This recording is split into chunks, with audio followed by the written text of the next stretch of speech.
Friends, आज हम बात कर रहे हैं फ्यूचर ग्रुप की और साथ में हम बात करेंगे रिलायंस इंडस्ट्रीज की। फ्यूचर ग्रुप के सभी शेयरों में लगभग अपर सर्किट लग गया है, बहुत ही जबरदस्त तेजी का वातावरण बना है। उसके पीछे वजह क्या है? तो उसके पीछे बहुत सारी वजह है जिनको एक एक करके हम डिस्कस करेंगे और जानने की कोशिश करेंगे क्या ये तेजी का दौर जारी रहेगा और कितनी जल्दी हमें खुशखबरी सुनने को मिल सकती है। तो बहुत सारी बातें हैं जिनको हम डिस्कस करेंगे। साथ में फ्रेंड्स, रिलायंस इंडस्ट्रीज से निकल कर आई है 2-3 बड़ी अपडेट जिनको हम डिस्कस करेंगे और उससे हमें पता चलेगा कि रिलायंस इंडस्ट्रीज के सपने बहुत बड़े और आने वाले समय में रिलायंस इंडस्ट्रीज लोगों को मालामाल कर सकती है। रिलायंस इंडस्ट्रीज ने बहुत बड़ा एक निर्णय लिया है, उस निर्णय की वजह से आने वाले समय में रिलायंस इंडस्ट्रीज के शेयर में तेजी का तूफान आ सकता है। साथ में रिलायंस इंडस्ट्रीज अपने कर्मचारियों के प्रति कितनी वफादार है और अपने कर्मचारियों को कितना सम्मान देती है, उसका एक बड़ा उदाहरण आज हमें देखने को मिलेगा। तो सारी की सारी संभावनाएं हम तलाशेंगे। क्या बहुत जल्द ये डील होने वाली है और जिस तरह से ये तेजी का वातावरण बना है ये क्या सिग्नल दे रहा है, सारी की सारी संभावनाएं हम तलाशेंगे इस वीडियो के माध्यम से। लेकिन फ्रेंड, उससे पहले अगर आप पहली बार हमारे चैनल पर आए तो चैनल को सब्सक्राइब कर दीजिए, एक बेल आइकॉन दबा दीजिए ताकि जब भी नया वीडियो बने पहला नोटिफिकेशन आपको मिले। वीडियो पसंद आए तो लाइक शेयर जरूर कीजिए। चलो फ्रेंड, वीडियो स्टार्ट करते हैं। मैं हूँ आपका दोस्त SB दवे और हमारे अपने चैनल ऑनलाइन कमाई में आपका बहुत बहुत स्वागत है। फ्रेंड्स, पिछले 2 दिन से बहुत ही शानदार वातावरण बन गया है फ्यूचर ग्रुप के शेयरों में। सभी शेयरों में शानदार तेजी बन रही है। आज भी लगभग 3 शेयरों के अंदर तो अपर सर्किट लग गया और एक के अंदर 10% का सर्किट था, तो वहाँ पर भी लगभग 7% की तेजी बन गई है। और इसके पीछे जो वजह बन रही है वो क्या वजह है उसको हम आगे जाके एक बार डिस्कस करेंगे और जिससे सब क्लियरिटी समझ में आ जाएगी क्या है एक्चुअल में क्लियर पिक्चर। एक बार हम पहले रिलायंस इंडस्ट्रीज को डिस्कस कर लेते हैं। आज रिलायंस इंडस्ट्रीज का स्टॉक ओपन हुआ 2221 पर, हाई बनाई 2250 की, लो है 2196 की और एंड में जो क्लोजिंग दी वो है 2208 पर। करीब 0.31% अपर क्लोजिंग आई है। पिछले दिनों काफ़ी अच्छी तेज़ी बनी थी, लोगों ने प्रॉफिट बुक भी किया, लेकिन अभी भी स्टॉक 2200 के ऊपर है, यानी शानदार तेज़ी बन चुकी है। अगर पिछले 1 साल की परफॉर्मेंस की बात करें तो 47.97% का पॉजिटिव रिटर्न इस स्टॉक ने दिया है और फिलहाल ये अपनी हाई से 6.64% दूर है। पिछले 1 महीने में 12.86% का शानदार रिटर्न दे दिया स्टॉक ने।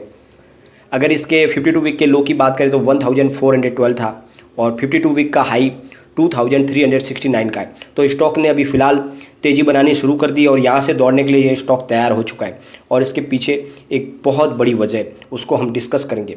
रिलायंस इंडस्ट्रीज़ ने, जैसे कि आपको पता ही होगा, पिछले साल अपने काफ़ी बिजनेस में अपने पार्टनर नए ढूंढे हैं, विदेशी पार्टनर। उन्होंने एक बड़ी डील कर ली है फ्यूचर ग्रुप के साथ अपने रिटेल कारोबार को बढ़ाने के लिए और उसी के साथ उन्होंने बहुत सारे फॉरेन फंड्स के साथ में बिजनेस में अपने उनको पार्टनर जोड़ा, वहाँ से बहुत सारा उनके पास फंड आया। फिलहाल रिलायंस इंडस्ट्रीज के पास पैसों की कोई कमी नहीं है और इसी पैसे का इस्तेमाल वो करेंगे अपने बिजनेस को बढ़ाने के लिए।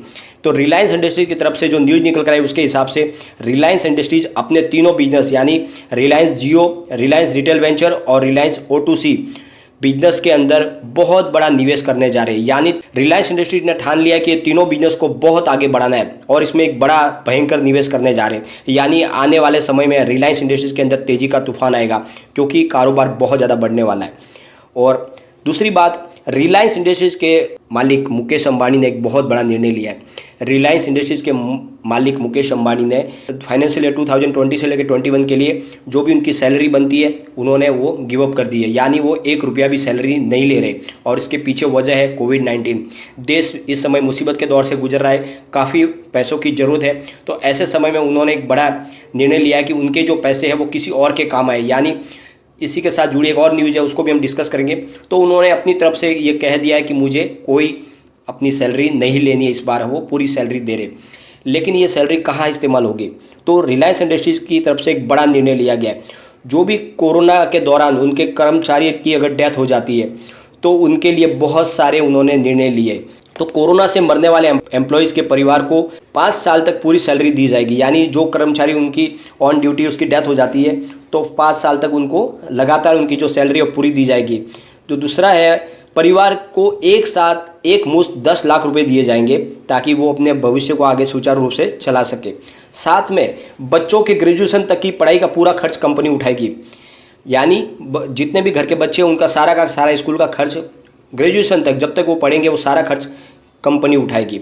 ऐसे बच्चे जो देश के किसी भी संस्थान में एडमिशन लेंगे, उनकी पूरी फीस, उनके रहने का खर्च, उनकी किताबें वगैरह, जो भी उनका एजुकेशन मटेरियल लगेगा, वो सारा कंपनी प्रोवाइड करेगी। यानी उनको पढ़ाई में किसी भी प्रकार की असुविधा ना, उसका ध्यान कंपनी रखेगी। जब तक उसको जॉब न लगे उनके बच्चों को, तब तक सारा खर्च कंपनी उठाएगी। कर्मचारियों के बच्चे, उनकी पत्नी और माता पिता के बीमार होने पर, हॉस्पिटलाइजेशन होने पर जो खर्च होगा, उसका जो प्रीमियम होगा, उसका प्रीमियम का भुगतान भी कंपनी करेगी। परिवार के किसी भी सदस्य को अगर कोरोना होता है तो उसकी देखभाल के लिए कंपनी कोविड लीव देगी कंपनी के कर्मचारी को। तो इस तरह से बहुत बड़े बड़े अच्छे निर्णय लिए गए कंपनी की तरफ से, जो एक बात साबित करते हैं कि वो अपने कर्मचारियों का बहुत ध्यान रखते हैं। और ऐसी कंपनी हिंदुस्तान की है जो हमेशा काबिल तारीफ होती है, क्योंकि पिछले जब कोरोना के दौरान भी उन्होंने बहुत सारी ऑक्सीजन फ्री ऑफ कॉस्ट में पूरे देश में उन्होंने दिए। और इस बार उन्होंने अपने कर्मचारियों के लिए भी एक बहुत बड़ा तोहफा दिया है, ताकि उनकी ज़िंदगी अच्छे से चल पाए, उनका भविष्य को बच्चों का उज्जवल हो सके। और इसके लिए उन्होंने अपनी सैलरी को भी गिव अप कर दिया है, और साथ में अब वो कारोबार को बढ़ाने जा रहे हैं। तो रिलायंस इंडस्ट्रीज में निवेश बिल्कुल बनता है। इस लेवल पे अगर आप निवेश करते हो तो आने वाले समय में आप मालामाल हो सकते हो। बहुत ही शानदार इसका भविष्य लग रहा है। कंपनी के पास लिक्विडिटी की कोई कमी नहीं है और कारोबार उनका लगातार बढ़ रहा है। और जिस तरह से माहौल बन रहा है, डील अब बहुत जल्द फाइनल होने की कगार पे। तो अब चलते हम डील की तरफ। फ्रेंड्स, पिछले 2 दिन से रूमर चल रहा है कि कुछ बड़ी पॉजिटिव बातें होने वाली है, और इस वजह से सारे के सारे फ्यूचर ग्रुप के शेयरों में तेजी का माहौल बन गया। एक बार हम कारोबार को डिस्कस कर लेते हैं। फ्यूचर रिटेल के स्टॉक की बात कर लेते हैं। स्टॉक ओपन हुआ 50.58 पर, हाई बनाई 52.50 की, लो है 50.10 का, और क्लोजिंग आई है वो है 52.50 पर। करीब 5% का अपर सर्किट लगा है फ्यूचर रिटेल के अंदर। फ्यूचर सप्लाई चेन की बात कर लेते हैं। स्टॉक ओपन हुआ 80.95 पर, हाई बनाई 82.50 की, लो है 76.15 का, और एंड में 82.50 पर 5% का अपर सर्किट सप्लाई चेन में भी लग गया है। फ्यूचर लाइफ स्टाइल की बात कर लेते हैं। 62.80 पर स्टॉक ओपन हुआ, हाई बनाई 64.05 की, लो है 62 का, और 64.05 पर 5% का upper circuit future life style में भी लग गया है। यानी तीनों शेयरों में 5% का अपर सर्किट लगा।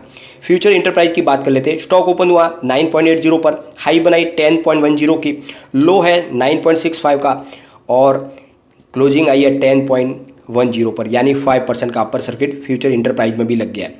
फ्यूचर कंज्यूमर की बात कर लेते हैं। स्टॉक ओपन हुआ 7.45 पर, हाई बनाई 8 रुपीज़ की, लो है 7.35 का, और एंड में क्लोजिंग दी 7.90 पर। करीब 6.76% अप पर। यानी यहाँ पर 10% का सर्किट है, और इस वजह से सर्किट नहीं लगा, लेकिन फिर भी करीब 6.5 से 7% की तेजी बनी है। बहुत ही शानदार तेजी बनी है, सभी शेयर दौड़ रहे। फ्रेंड्स, इसी वजह से सेबी और दोनों एक्सचेंज ने जानकारी भी मांगी है फ्यूचर ग्रुप से कि इतनी तेजी कहाँ से बन रही है, आपके शेयरों में इतना भारी वॉल्यूम क्यों हो रहा है।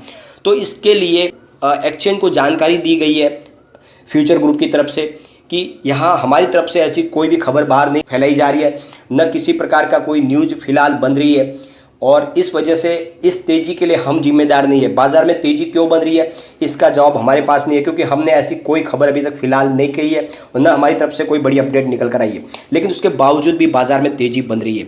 तो इसके पीछे 2-3 बड़ी जो रूमर है, उनको एक एक करके हम डिस्कस करते हैं। सबसे बड़ी बात है, NCLT में इसी महीने बोर्ड मीटिंग बुलाने का फैसला करेगी। यानी रिलायंस इंडस्ट्रीज ने दरखास्त की थी NCLT को कि वो अपने शेयर होल्डर की मीटिंग बुलाना चाहती है, इसलिए आप उनको बुलाने का न्योता दें, ताकि हम शेयर होल्डर की मीटिंग बुला के उनसे इस डील को फाइनल करने के लिए उनकी परमिशन ले लें। तो ये मीटिंग भी इसी महीने होने वाली है, बहुत जल्द। तो इस वजह से भी माहौल बनने लगा है तेजी का कि ये डील जल्दी फाइनल हो सकती है। सेकेंड बात यह निकल के आ रही है कि सिंगापुर कोर्ट से भी बहुत जल्द इसके ऊपर कोई डिसीजन आ सकता है, कभी भी आ सकता है, और इसी रूमर ने माहौल तेजी का बना दिया है। और साथ में सुप्रीम कोर्ट भी इसी महीने के अंत में इसके ऊपर सुनवाई करने जा रही है, और जैसा माहौल बन रहा है उससे लग रहा है कि सुप्रीम कोर्ट इस डील के फेवर में फैसला कर सकती है। और इसी वजह से तेजी का माहौल बन गया है इन सभी शेयरों में, लगातार स्टॉक दौड़ रहे हैं, और ये हमारे लिए बहुत अच्छी बात है। जो भी हो, पॉजिटिव खबर है। फिलहाल ये महीना फ्यूचर ग्रुप की डील के लिए पॉजिटिव लग रहा है, क्योंकि एक तरफ रिलायंस इंडस्ट्रीज़ के अंदर भी माहौल पॉजिटिव बन चुका है, और डील के लिए भी सारे के सारे वातावरण पॉजिटिव बनते जा रहे हैं। क्योंकि सुप्रीम कोर्ट ने अंतिम बार जब सुनवाई की थी, तब उन्होंने कहा था NCLT को कि आप इस कार्रवाई को आगे बढ़ाते रहे। तो इसी तरीके से वो कार्रवाई आगे बढ़ती जा रही है और फाइनल स्टेज पे पहुंच रही है। तो इस वजह से माहौल बिल्कुल तेजी का बन चुका है। बहुत जल्द इसमें कोई भी पॉजिटिव न्यूज़ आ सकती है, लेकिन फिलहाल फ्रेंड्स सारी रूमर्स है, अभी तक कोई क्लेरिफिकेशन नहीं आया। लेकिन उस रूमर बेस पे भी जो बाजार में तेजी बन रही है, जो शेयरों में तेजी बन रही है, वो हमारे लिए एक अच्छी बात है। और इसी से हमें लग रहा है कि इसी तरह से अगर ये बोले रूमर भी हो, माहौल तेजी का बनता रहे, जो स्टॉक में गिरावट हुई उसमें अगर ऐसे ही 5% के अपर सर्किट 2-4 दिन और लगे तो कुछ अच्छी रिकवरी हो सकती है। और जब डील फाइनल हो जाएगी तो उसके बाद हमें कुछ प्रॉफिट की संभावना बन सकती है, तो ये हमारे लिए अच्छी बात है। और रिलायंस इंडस्ट्रीज बिल्कुल निवेश के लिए अच्छा स्टॉक है। 2000 के आसपास मैंने आपको खरीदारी के लिए बोला था, अभी स्टॉक 2200 तक पहुंच गया है। अभी भी आप चाहो तो खरीदारी कर सकते हैं, लेकिन आप चाहो तो थोड़ा सा वेट भी कर सकते हैं। लेकिन 2000 के आसपास खरीदारी के लिए बहुत ही अच्छा स्टॉक लगता है, आप इसको खरीदारी करके रखें। मैंने आपको पिछली बार भी बोला था इसका लॉन्ग टर्म टारगेट 5000 का है, तो अगर आप 2 साल का नजरिया लेके इसमें चलोगे तो ये 5000 तक जाएगा, क्योंकि कंपनी का कारोबार इस तरह से बढ़ रहा है। जिस तरह से कंपनी निर्णय ले रही है, यह स्टॉक 5000 में जाने के लिए बिल्कुल तैयार है। जैसे ये दौड़ेगा तो फिर ये रुकेगा नहीं और ये 5000 तक भी जा सकता है। तो आपको थोड़ा सा इसमें वेट करके बैठना होगा। बहुत ही अच्छा इसमें आपको प्रॉफिट मिलेगा रिलायंस इंडस्ट्रीज में। गिरावट में आपके निवेश को ये सुरक्षित भी रखेगा, क्योंकि अभी भी इसमें बड़ी तेजी नहीं बनी है, तो आप अपने हिसाब से निर्णय ले सकते हैं। लेकिन फ्रेंड, कोई भी इन्वेस्टमेंट करने से पहले अपने फाइनेंस एडवाइजर से एक बार एडवाइज ले ले या अपना खुद का रिसर्च करें, क्योंकि मैंने वीडियो आपके एजुकेशन पर्पज के लिए ही बनाया। वीडियो पसंद आए तो लाइक शेयर जरूर कीजिए और चैनल को सब्सक्राइब कर दीजिए। Thank you friend.